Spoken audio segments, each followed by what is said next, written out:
दोस्तों, इस दुनिया में जब कोई अपने फेलर की बात करता है, जब भी कोई अपने सपनों के टूटने की बात करता है, जब भी कोई अपने गरीबी की बात करता है, तो उसके पास कोई ना कोई बहाना जरूर होता है। कोई कहता है कि मैं गरीब घर में पैदा हुआ था, कोई कहता है कि मुझे उच्च शिक्षा हासिल करने का मौका नहीं मिला, कोई कहता है कि मेरी तो किस्मत ही खराब है, इसलिए मुझे हर बार फेलर का सामना करना पड़ा। तो कोई कहता है कि मेरे पास बिजनेस करने के लिए पर्याप्त पूंजी नहीं थी। इस प्रकार हर किसी के पास कोई न कोई एक्सक्यूज जरूर होता है। परंतु आज मैं आपको एक ऐसे लूजर की कहानी सुनाऊंगा जिसने विनर बनने की कसम खा रखी है, जिसने बद से बदतर हालातों में भी हिम्मत नहीं हारी और अपनी गरीबी से, अपनी किस्मत से, अपने खुद की कमजोरियों से लड़ता रहा, लेकिन कभी भी कोई बहाना नहीं बनाया। दोस्तों, ये कहानी एक दीनू नाम के लड़के की है।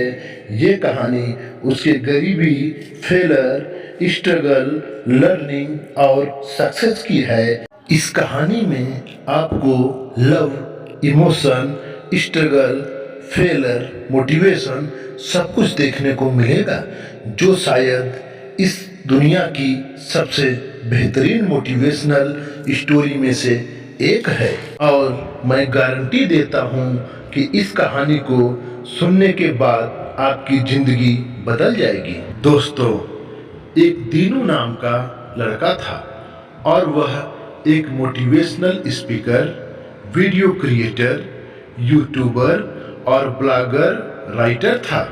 उसका बिहार के एक छोटे से गांव में एक गरीब परिवार में जन्म हुआ था। उसका परिवार बहुत बड़ा था। दीनू के पापा 2 भाई थे और दोनों भाइयों के बहू बेटों और बेटियों को मिलाकर करीब 20 लोगों का परिवार था। दीनू के बड़े पापा सिनेमा घरों में टिकट मास्टर थे, लेकिन उसके परिवार से कोई मतलब नहीं रहता था। परिवार की जिम्मेदारी उन्होंने अपने छोटे भाई को सौंप दी थी। मेरे पापा एक सरकारी शुगर फैक्ट्री में चपरासी थे और सैलरी यही कोई 7-8 हजार के करीब थी, जिससे ठीक ठाक गुजारा चल जाता था।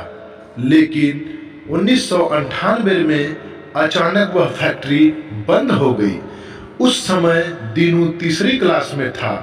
फैक्ट्री बंद होने के कारण पापा की सैलरी आनी बंद हो गई और पूरे परिवार का आर्थिक हालत बिगड़ गई। वैसे हमारे परिवार में बड़े पापा और शादीशुदा भाई भी थे, लेकिन किसी ने भी उन्हें अपना सहयोग नहीं दिया। इधर पैसों की तंगी की वजह से पापा टेंशन में रहने लगे और शराब पीने लगे। रोजाना शराब पीकर आना और घर में मारपीट करना उनकी आदत बन गई। इधर परिवार के बाकी लोगों ने भी रंग बदलना शुरू कर दिया। अब तो रोजाना परिवार में महाभारत होने लगा। मारपीट, गाली गलौज, शोर शराबा अब रोज का काम बन गया, जिसके कारण मैं बचपन में ही डिप्रेशन का शिकार हो गया। उस शोर शराबे और गाली गलौज के बीच एक 6 साल का लड़का घर के एक कोने में बैठकर रोता और भगवान से शिकायत करता, हे भगवान, आपने मुझे कहाँ भेज दिया? इससे अच्छा होता तो आप मुझे नरक भेज देते। मैं बचपन से ही चंचल, शरारती, हंसमुख, अंतर्मुखी और समझदार लड़का था। जब भी किसी प्राणी को दुखी देखता, मेरा मन करुणा से भर जाता। फिर मैं मन ही मन सोचा करता कि जब मैं बड़ा हो जाऊंगा तो किसी को भी दुखी नहीं रहने दूंगा। परंतु अखबारों में मैं जब भी चोरी, डकैती, हत्या या दुष्कर्म इत्यादि की खबरें पढ़ता तो मेरे अंदर आग उबलने लगता। मैं सोचता कि जब मैं बड़ा हो जाऊंगा तो बुरे और पापी लोगों को सबक जरूर सिखाऊंगा। इसी सोच के साथ मैं 10 साल की उम्र से ही हार्ड एक्सरसाइजेज करने लगा। मैं छोटी सी उम्र में ही जूडो और कराटे की प्रैक्टिस करने लगा ताकि मैं बड़ा होकर बुरे और पापी लोगों को सबक सिखा सकूं। इसी तरह मेरे अंदर ड्यूअल पर्सनालिटी डेवलप होने लगी। बचपन से ही मुझे अकेलापन भाने लगा, क्योंकि सिवाय किताबों और ईश्वर के मेरा कोई दोस्त ना था जिससे मैं अपने दिल के जज्बात शेयर करता। और सच में मुझे आज तक कोई ऐसा दोस्त नहीं मिला जो मेरे दिल की बात समझ पाए। इसलिए मुझे आज तक अकेला रहना ही पसंद है। लोग कहते हैं कि शराबी का बेटा शराबी ही होता है, लेकिन मुझे शराब से इतनी नफरत हो गई थी कि मैंने 6 साल की उम्र में प्रतिज्ञा कर ली कि जीवन में कभी कोई नशा नहीं करूंगा। यहाँ मैंने एक चीज और सीखी कि जिस परिवार में बेईमानी समा जाए उसे तबाह होने से कोई नहीं रोक सकता। आखिरकार पंचों के बीच बचाव से थोड़ी बहुत जो जमीन जायदाद थी उसका बंटवारा हुआ, तब जाकर महाभारत थमा। बंटवारा होने के बाद हमारे परिवार की आर्थिक हालत और खराब हो गई, क्योंकि पापा के पास बचत के नाम पर कुछ भी नहीं था और जमीन जायदाद भी नाम की थी। उस वक्त मैं 5वीं क्लास में पढ़ रहा था। मुझे आज भी याद है, मैं जब भी किताब या कलम खरीदने के लिए पापा से पैसे मांगता तो वे कहते कि आज किसी तरह काम चला लो बेटा, कल खरीद दूंगा। यह कहते हुए पापा की आंखों में मजबूरी साफ नजर आती। मैं बचपन से ही बहुत समझदार और भावुक लड़का था। मुझमें ऐसी खूबी थी कि इंसान तो इंसान किसी जानवर की भी आंखों में देखकर उसके मन की बात पढ़ लेता था। शायद यह मेरे अंदर गॉड गिफ्टेड था। परिवार की आर्थिक स्थिति को देखते हुए मैं डिप्रेशन में रहने लगा। मुझे ये एहसास होने लगा कि अब शायद मैं अपनी पढ़ाई को जारी नहीं रख पाऊंगा। अंततः मैंने दुखी मन से अपनी पढ़ाई छोड़ने का निश्चय कर लिया, जिसे पापा ने मौन स्वीकृति दे दी। जी हाँ दोस्तों, मैंने सिर्फ 5वीं कक्षा तक ही पढ़ाई की है, लेकिन मैं पढ़ाई में इतना तेज था कि हमेशा अपने स्कूल के लड़कों में प्रथम आता। यहाँ मैं सिर्फ लड़कों की बात इसलिए की क्योंकि एक लड़की थी रेखा नाम की, जो शायद मेरी पहली क्रश भी थी। वह हमेशा मुझसे एक कदम आगे ही रहती। स्कूल के टीचर हमेशा मेरी प्रशंसा करते रहते। विज्ञान के टीचर हमेशा कहते कि यह लड़का एक दिन जरूर वैज्ञानिक बनेगा, क्योंकि विज्ञान में हमेशा मेरे 99% नंबर आते। लेकिन इसे दुर्भाग्य कहें या सौभाग्य कि अब मैं पापा के साथ पास के कस्बे के एक सिनेमा हॉल में साइकिल स्टैंड चलाने लगा और परिवार की रोजी रोटी चलाने में सहयोग करने लगा। लेकिन पढ़ाई का भूत मेरे सर पर सवार हो चुका था। मुझे कहीं भी कैसी भी पुस्तक दिखाई देती, मैं सब कुछ भूलकर पढ़ने बैठ जाता। मुझे कॉमिक्स पढ़ने का बहुत शौक था। नागराज, सुपर कमांडो, ध्रुव, परमाणु, डोगा, बाकेलाल इत्यादि इन सभी हजारों किताबें मैंने किराए पर लेकर पढ़ी है। उस समय शायद एक कॉमिक्स के 1 या 2 रुपए किराया लगता था। इसके अलावा उस समय की मासिक पत्रिकाएं नंदन, बालहंस, चंपक, सुमन, सौरभ, सरिता, कादम्बिनी इत्यादि जितनी भी पत्रिकाएं थी उनके हजारों अंक मैंने पढ़े हैं। अब आप सोच रहे होंगे कि मैं इन किताबों को खरीदने के लिए पैसे कहाँ से लाता था। दरअसल पढ़ाई छोड़ने के बाद मैं भी पैसे कमाने लगा था। उन्हीं पैसों में से मैं प्रतिदिन 2 या 4 रुपए जमा करता था। इसके अतिरिक्त मुझे कभी कभी नाश्ता करने के लिए जो 10 से 15 रुपए मिलते थे, मैं उसमें से भी कुछ पैसे बचा लेता ताकि मैं किताबें खरीद सकूं। गांव शहर की दुकानों पर, दीवारों पर या सड़कों पर गिरे किसी अखबार के टुकड़े पर जहां कहीं भी मुझे कुछ पढ़ने को मिलता, मैं तुरंत उसे पढ़ता और उसके अर्थ समझने की कोशिश करता। इसी दौरान मैं कुछ गलत आदतों का शिकार भी हुआ, परंतु ईश्वरीय कृपा से मैंने जल्द ही उनसे छुटकारा पा लिया। इसी प्रकार मैं 16 साल की उम्र तक इतना ज्ञान हासिल कर चुका था जितना कि कुछ लोग सारी उम्र तक नहीं कर पाते। लेकिन जैसे तैसे मेरा ज्ञान बढ़ता गया, मेरी जिज्ञासा भी बढ़ती चली गई। अब मेरा मन सृष्टि के अनसुलझे सवालों की तरफ आकर्षित होने लगा। खैर, इधर उधर की किताबों से किताबी ज्ञान तो बहुत मिल चुका था, क्योंकि अभी भी मैं अपरिपक्व था, क्योंकि जीवन का असली ज्ञान, जिसे अनुभव कहते हैं, अभी बाकी था। मैंने किताबों में पढ़ा था कि जीवन का असली ज्ञान किताबों से नहीं बल्कि कठिन संघर्ष से मिलता है, और सौभाग्यवश उसकी शुरुआत हो चुकी थी। एक दिन पापा का साइकिल स्टैंड वाला काम छूट गया और पापा फिर से बेरोजगार हो गए।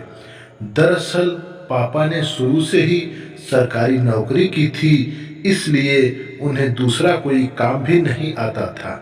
वे कम पढ़े लिखे थे, पुराने ख्यालों वाले, कंफर्ट जोन में रहने वाले व्यक्ति थे, जो ये मानते हैं कि ईश्वर ने उनकी किस्मत में गरीबी ही लिखा है।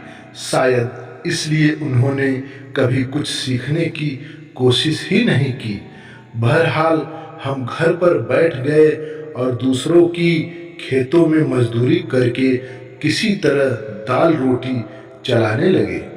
उन्हीं दिनों हमारे देश में क्रिकेट का बुखार धीरे धीरे चढ़ रहा था। शहर में पढ़ाई के दौरान मैंने कुछ लड़कों को क्रिकेट खेलते देखा था और मेरे अंदर भी क्रिकेट नाम का जीवाणु था, इसलिए मुझे भी क्रिकेट का बुखार लग गया। उन दिनों मास्टर ब्लास्टर सचिन तेंदुलकर लोकप्रिय थे और मैं तो एकदम उनका दीवाना था। तब हर किसी के घर में टीवी नहीं था और हम भी रेडियो पर ही कमेंट्री सुनते थे। सचिन जब तक खेलते थे तब तक मेरे दिल की धड़कन रुकी रहती कि कहीं वे आउट ना हो जाएं। जब भी सचिन का चौका लगता, मैं खुशी से नाचने लगता और उनके आउट होते ही रेडियो पटक देता। उस वक्त मेरे गांव में कोई क्रिकेट को जानता भी नहीं था। मैंने गांव के कुछ लड़कों को क्रिकेट खेलना सिखाया और प्लास्टिक के गेंद से क्रिकेट खेलना आरंभ कर दिया। धीरे धीरे क्रिकेट मेरा पैशन बन गया। सोते जागते बस क्रिकेट ही क्रिकेट मेरी रगों में बहने लगा।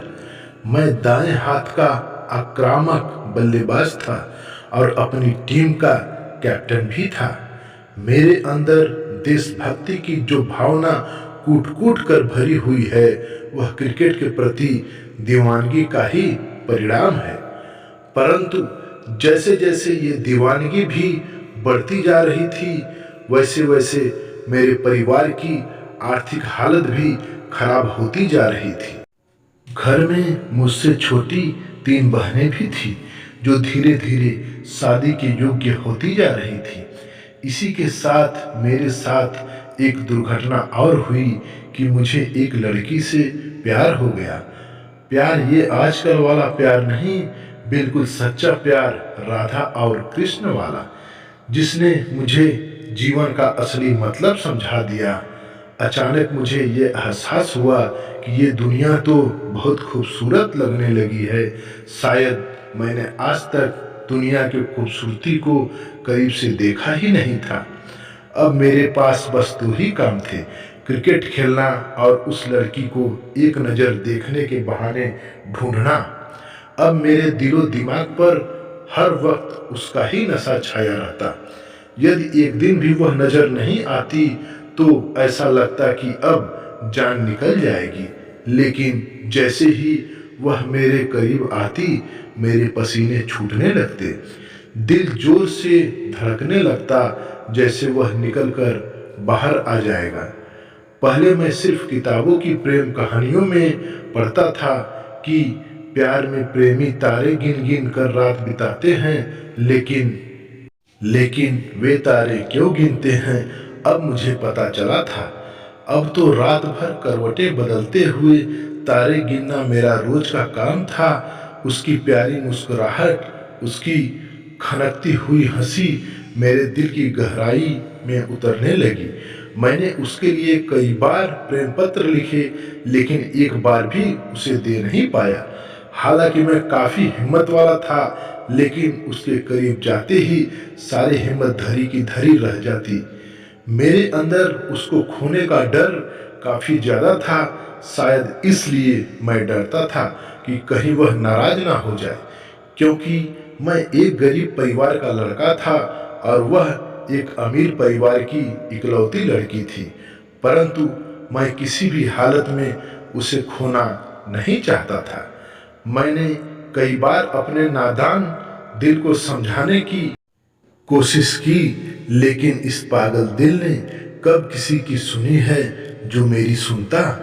इसी प्रकार हमारी लुका छिपी का खेल चलता रहा, लेकिन मैं चाहकर भी उससे अपने दिल की बात ना कह सका। उन दिनों हमारे गांव और आसपास के क्षेत्रों में कथा, अष्टयाम, महायज्ञ जैसे धार्मिक आयोजन खूब होते थे। उन आयोजनों में हम दोनों निश्चित रूप से जाते और सारी दुनिया को भूलकर एक दूसरे की आंखों में खोए रहते। इधर मुझे पापा से रोज डांट मिलने लगी कि दिन भर क्रिकेट खेलने से पेट नहीं भरेगा, तुम कुछ काम धाम क्यों नहीं करते। इसके लिए कई बार पापा ने मेरा खाना तक बंद करवा दिया। लेकिन जब पापा सो जाते तो मेरी माँ मुझे किसी तरह खिला देती। ऐसा नहीं है कि मेरे पापा बुरे इंसान थे, लेकिन उस वक्त घर के हालात ही ऐसे थे। आखिरकार एक दिन परेशान होकर मैंने, दोस्तों ये कहानी अभी बहुत लंबी है और मैं नहीं चाहता कि आप बोर हो जाएं, इसलिए आज के लिए बस इतना ही। बाकी अगले भाग में देखिएगा। दोस्तों हम उम्मीद करते हैं कि यह कहानी आपको पसंद आई होगी।